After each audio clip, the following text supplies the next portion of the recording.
सब गोटे के गोर लागे छी, प्रणाम करे छी। हम जनक नंदिनी आई हम फेर सासु के एकटा होली गीत सुनावे के लिए एलहुं हन, जकर रचना करे छथि मणिकांत झा जी। तहाँ से सब गोटा सुनू आ जरूर बताएब अहाँ सबके केहन लागल कमेंट में। सब गोटे अपन अपन आशीर्वाद दियो।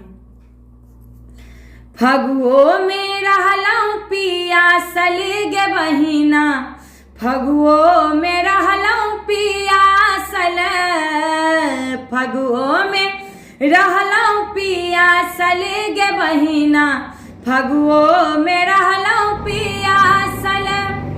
पूस माघ के ठहरल जाड़ा, पूस माघ के ठहरल जाड़ा, असगार रह के कैली गुजारा, असगार रह के कैली गुजारा।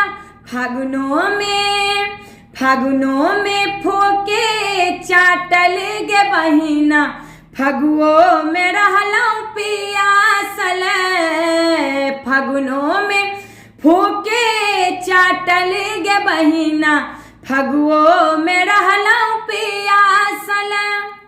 निर्बुधिया संग भेल जुड़ बंधन, निर्बुधिया संग भेल जुड़ बंधन, रंग रभस नहीं बूझे अनोखन, रंग रभस नहीं बूझे अनोखन।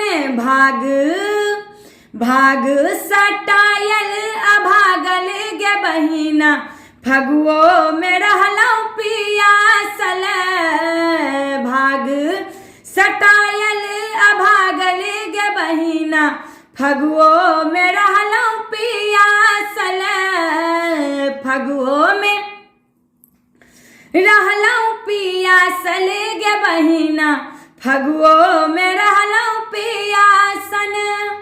बिरहनी पचोहिया किया उड़बितै, बिरहनी पचोहिया किया उड़बितै, बकललहा के तुम्मा फूलबितै, बकललहा के तुम्मा फूलबितै।